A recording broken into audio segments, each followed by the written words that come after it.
Hi everyone, Seth Lennon back here at the beautiful JW Marriott here in stunning Palm Desert, California. And I have the pleasure to be joined by SMACNA CEO, Aaron Hilger. Aaron, welcome back. We're back here, year number 2 for one of these. We're back here. We're having a great time at the JW in Palm Springs here, and I'm really fortunate that Frank Sinatra and the Rat Pack, they've welcomed us here even though they've all passed, and they're not jealous of your beautiful voice, Seth. I was waiting for that. That's okay. Some traditions are too holy to ignore. So we've wrapped up another convention here. What are your big takeaways? This was a great convention. This year we had about 1,200 people at our convention, which is the largest convention we've had in the 48 states. So a lot of times our Hawaii or Maui experiences get a little bit bigger than that. But you can see there's a lot of energy in the industry. Our industry is growing. Work hours are up. Mega projects are driving work in the U.S. and Canada. And there's a lot of energy in terms of building your companies, making them stronger, and really taking advantage of the opportunities that we've worked to set up for the industry. And I want to talk about one thing in specific about what you just mentioned in terms of mega projects. Mike Coleman's joining us for this event, and we've been collaborating with him a great deal about advancing hitting the staffing issues head on with that. What kind of progress do you think we're making on that? I think we're making pretty good progress. So SMACNA and SMART have a mega projects task force, which I know you're well aware of, and that's a senior leadership group from both parties who meets regularly, at least once a month, sometimes more frequently, to work through issues created from mega projects, whether that's staffing the initial project to spikes in workforce demand, but also very importantly, the need to maintain our core work. It's wonderful to get a job on a mega project. It's wonderful maybe if you're a construction worker to get that big bonus for working on that job. But if you end that mega project a year, 2, 3 years later, and you don't have a job because we've ignored the customers that we've developed for the last 30 or 40 or 50 years, that's a real problem. We saw that happen in markets historically, and we don't want it to happen again. No. And it's just another example. Like I know you've been a big, kind of just this one big your talking points is we don't let the 10% of issues we disagree with our labor partners derail the 90% that we continue to just be on the same page and work collaboratively on. And that's correct. So, Mike Coleman and I, Mike's going to be a fantastic general president. He just got elected for his first full term in August. Mike believes in a labor management partnership, and the union SMART can't be successful without the contractors being successful. The contractors also cannot achieve without our labor partners achieving. So the two of us, have to work hand in hand to seize the opportunities that are here today.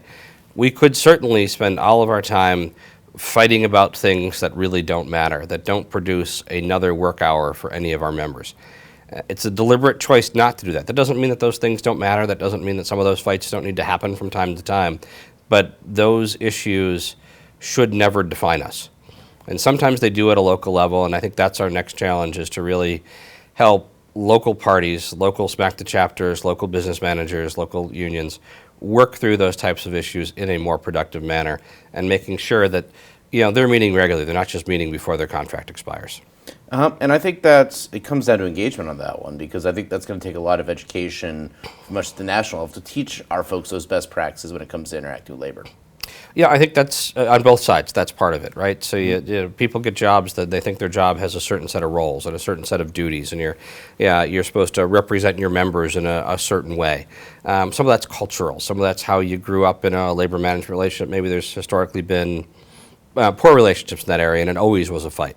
That doesn't mean it has to be a fight, but the first thing you have to do is show them that there's another possibility. If you're not aware of a possibility, you can't change.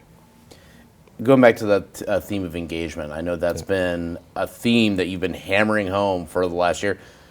How can we help SMACNA members become more engaged, and what does that enhanced engagement actually look like? So I think there's a lot of different ways for a member to be engaged with SMACNA, right? Light engagements, following us on social media. Our LinkedIn Social media, for instance, has grown from about 8,000 followers a couple of years ago to over 16,000 followers.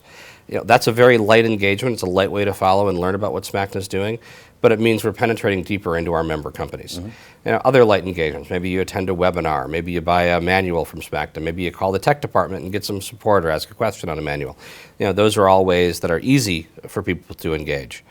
Heavier engagements, things like coming to convention, showing up at an in-person education event like our wonderful programs like Business Management University or Project Managers Institute, donating to our PAC, participating in a legislative meeting, maybe going and visiting a member of Congress in your district with SMACNA. Those things are heavier engagements, and those become more meaningful. What I've learned over the years in working with SMACNA is that the people who get the most out of SMACNA are the people who put something in. So trying to drive that message home so that contractors and their staffs know that really being present matters, and becoming part of a larger community, becoming part of the SMACNA family pays dividends for your business. It isn't just, taking time and having a 3-day vacation in Palm Springs, which everybody loves, by the way. It's very nice. It's really engaging with your peers and learning from them and developing a network that helps you solve problems productively. Now, I want to go back to one of those specific forms of engagement, because I think it touches on a lot of the things we've been talking about, and that is the legislative side of the House, because it really determines what our nature of our work looks like. Like, you go back to the mega project. A lot of these mega projects are a result of a lot of public sector funding is coming through. What does the landscape look like for us politically? Because as of today's being taped, it's uncertain is the best way to, and you've got a great background in the field. What's your vibe on this? I'm not going to do an election prediction. I'm going to say that on day one, or at the start of this answer. However, if you do look at it at a macro level, like we've had in the last several presidential elections and the last group of congressional elections, there will be a very narrow majority for president, and likely a very narrow majority both in the Senate and the House.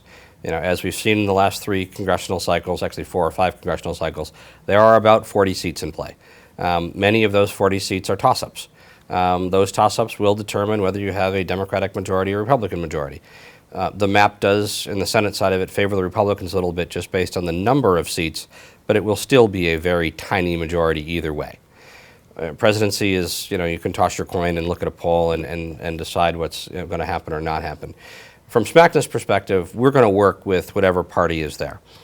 Obviously, there are some administrations, Republican or Democratic, that are more friendly to infrastructure investments, more friendly to unionized construction, and those are easier times to work in. But then there's others that are harder times to work in, and we've always managed to navigate a path through that. SMACNA is blessed to have Stan Colby as our government relations director. Many people have heard me say this, that I first met Stan in 1993 when I was an intern at the National Roofing Contractors Association after my freshman year in college. Stan had already been at SMACNA for a few years at that point. So we have a tremendous institutional knowledge. We have more knowledge on most of these issues than any of our peers and the members and their staff. So we are well positioned either way to, I think, move our industry forward. There are certainly concerns if you see a big switch, but we've weathered those before. And one of the things I've always told people is that our stuff is very nonpartisan. There are wins for everybody. Like, this is stuff that I think we can all agree on. These are issues that benefit everybody, no matter their political affiliation. And I think that's one of the best things about working in our space is that these are wins for everybody. We learned a lot during the pandemic. We learned that global supply chains have vulnerabilities. The global supply chains always had vulnerabilities. We just suddenly decided that we should care about those vulnerabilities. So the expansion of microchip manufacture in the United States, which is heavily supported by the Inflation Reduction Act, is a fantastic example of that.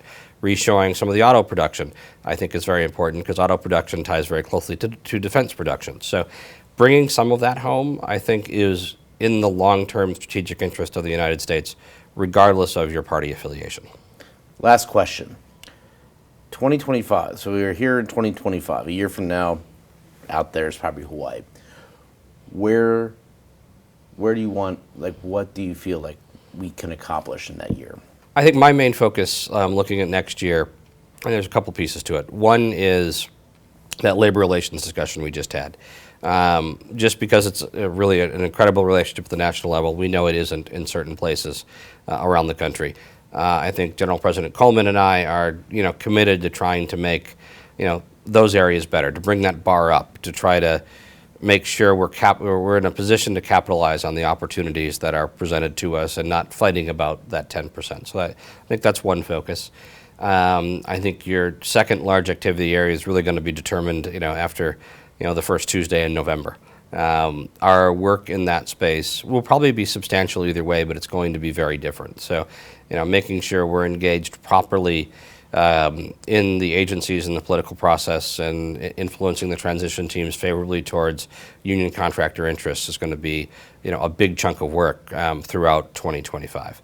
SMACNA is also heavily investing in education, so we're going to see a lot of program development in that space in the next year. You may not see those programs till 26, but that's a really neat work area that we'll be resourcing in next year's budget. Definitely sounds exciting. Yeah. Well, Aaron, thanks a lot for taking the time out. It's definitely been a little bit of a crazy week, but definitely appreciate you taking a few moments, and definitely looking forward to 2025. And thank you for all these interviews. Always. Thank you.